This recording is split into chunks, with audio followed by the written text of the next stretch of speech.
Fala, amigos torcedores do Palmeiras, vamos às notícias atualizadas porque tem muitas coisas acontecendo no Verdão. Leila Pereira se vê na necessidade de explicar sua atitude após ser flagrada sorrindo ao lado do troféu de vice-campeã paulista. A situação no clube está sendo avaliada considerando aspectos do mercado dos bastidores e das finanças. Leila precisou justificar um vídeo que se tornou viral, no qual aparece sorridente ao lado do troféu, enquanto um jogador ao seu lado exibe um semblante sério.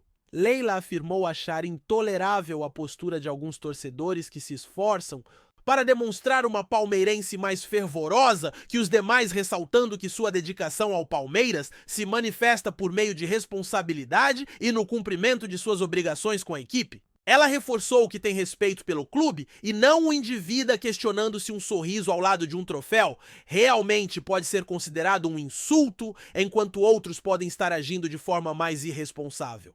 É importante mencionar que Leila enfrenta críticas frequentes de torcedores, especialmente por sua origem carioca e o fato de ter torcido por outro clube durante a infância, tornando-se palmeirense apenas após o casamento. Quanto ao treinador, não há chance de demissão.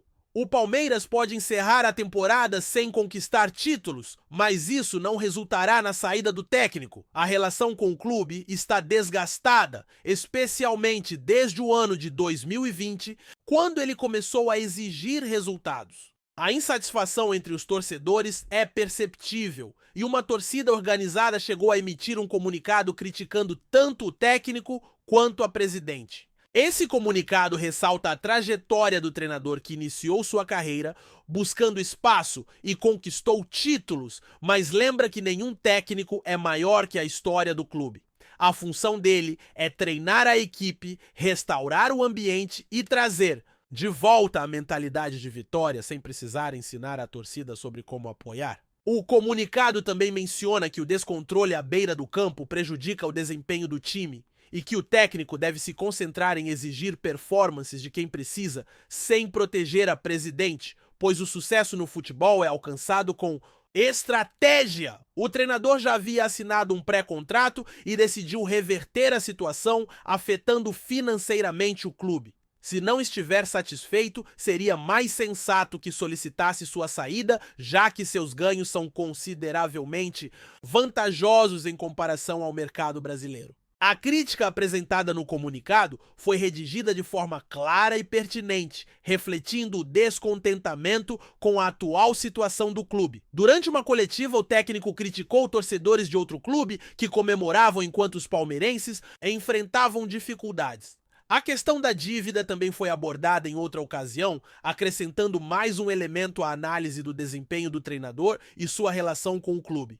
O trabalho realizado foi excepcional e a coletiva de imprensa evidenciou um momento curioso em que os torcedores de um determinado clube comemoram suas vitórias enquanto os atletas de outra equipe permanecem em silêncio. A questão relacionada ao pré-contrato de um técnico foi uma informação que compartilhei recentemente e que talvez não tenha sido completamente entendida. Lembram-se de que em 2023 foi assinado um pré-contrato com uma equipe do Catar visando uma transferência para o ano seguinte? O que aconteceu foi que a situação foi levada à FIFA, resultando em notificações que sugeriam que tanto o técnico quanto o clube poderiam enfrentar penalidades por não cumprimento do acordo. A multa por essa quebra de contrato era de 5 milhões de euros, além do risco de o clube ser acusado de influência indevida nas decisões do treinador. Nesse contexto, houve um entendimento entre a administração do clube e o técnico, onde um bônus ao qual ele teria direito foi suspenso em troca de um acordo que ajudou a cobrir a maior parte da quantia exigida pelo clube do Catar. Além disso, o clube também tinha direito a valores referentes à venda de um atleta que foi negociado por 30 milhões de euros, detendo 50% dos direitos econômicos. Havia ainda bônus adicionais que poderiam totalizar mais 45 milhões de euros com pagamentos a cada número específico de partidas. Embora não tenha confirmação sobre quantos bônus já foram quitados, foi informado que um deles, no valor de 15 milhões e meio de euros, já foi pago. Assim sendo, a quantia devida pelo clube ao treinador foi resolvida eliminando quaisquer riscos de punição para ambos. Isso reforça a ideia de que o técnico poderia demonstrar mais apreciação pelo apoio recebido. Em relação a um jogador que atua na posição de meia, acredito que seu desempenho pode ser aprimorado se ele for escalado pelo lado direito do campo. O grande desafio é a presença de outro atleta na mesma função. Recordou-me de uma observação feita por alguém muito próximo a um jogador que sempre assinalou que a melhor posição dele não é a de ponta direita, mas sim como um meia centralizado. Recentemente, um dirigente comentou que uma das razões para um jogador decidir se transferir para um clube inglês foi a promessa de atuar em sua posição original. Agora é o momento de abordar informações que envolvem o clube e um problema financeiro que foi resolvido.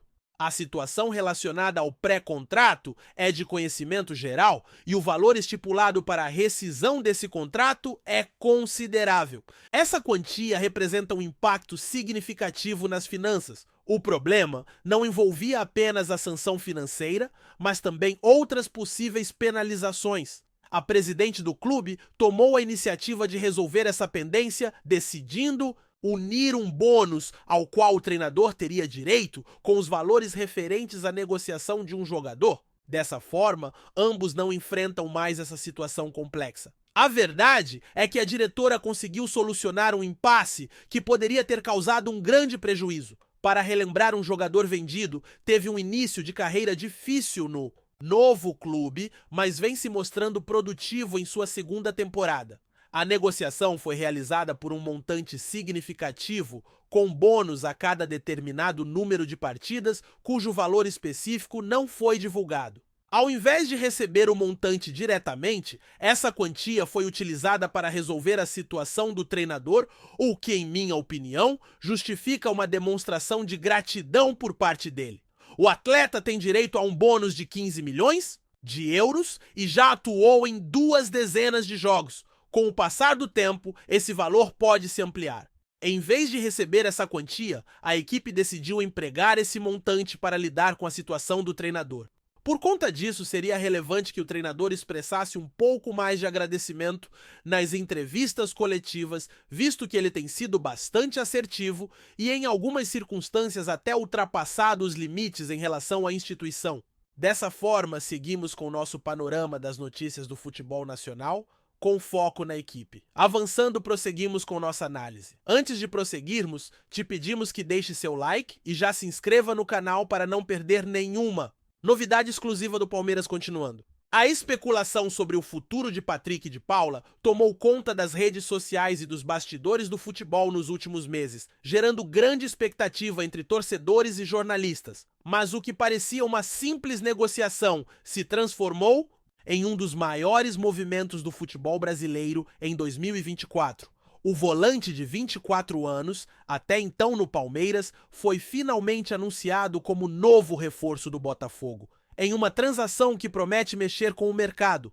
Cifra que chamou a atenção foi impressionante. O Botafogo pagou nada menos que 6 milhões de euros, cerca de 33,3 milhões, por 50% dos direitos federativos do jogador. Um valor que, segundo especialistas, coloca Patrick de Paula como a contratação mais cara da história do clube carioca. E o Palmeiras? Por mais que tenha perdido seu volante, a negociação foi estratégica. O clube paulista continua com parte dos direitos do jogador e ainda poderá lucrar em uma futura venda. Algo que, sem dúvida, deixa o torcedor alviverde curioso sobre o que virá no futuro. Apesar da importância da transação, o início de Patrick pelo Botafogo não foi como o esperado. Logo em sua estreia, o time carioca sofreu uma derrota de 3-1 para o Corinthians no Campeonato Brasileiro. Porém, não demorou muito para que o volante mostrasse seu talento. Em sua segunda partida, ele marcou seu primeiro gol pelo clube, ajudando a equipe a vencer o Ceilândia por 3-0 na Copa do Brasil. No entanto, o que parecia ser uma temporada promissora foi interrompido por uma série de contratempos. Primeiro, a paralisia facial parcial que Patrick sofreu em setembro de 2022. Após um diagnóstico de paralisia de Bell, o jogador teve que se afastar dos gramados por um tempo, mas seu retorno triunfante contra o Fluminense parecia confirmar sua força e determinação. Mas, no início de 2023, uma grave lesão no joelho esquerdo colocou tudo em risco. A cirurgia foi realizada e a recuperação se estendeu por meses, fazendo com que o volante ficasse fora de ação por mais de um ano. Sua volta, no entanto, foi marcada por um gol importante, mas sua jornada com o Botafogo parecia longe de ser tranquila. Agora, com o empréstimo para o Criciúma, em agosto de 2024, muitos se perguntam: será que o futuro de Patrick de Paula finalmente será estabilizado? O movimento no mercado, as lesões, o potencial de crescimento e os direitos compartilhados com o Palmeiras tornam essa história ainda mais intrigante. O que está por vir? Os próximos capítulos da carreira de Patrick prometem ser repletos de emoção e o torcedor vai acompanhar de perto cada passo dessa jornada repleta de desafios e oportunidades. Apresentamos as últimas notícias do Palmeiras diariamente. Inscreva-se no nosso canal e deixe seu like para continuar recebendo informações exclusivas. Não se esqueça de compartilhar a sua opinião sobre essa notícia nos comentários, pois sua participação é fundamental para a família palmeirense. Até o próximo vídeo. Avante palestra!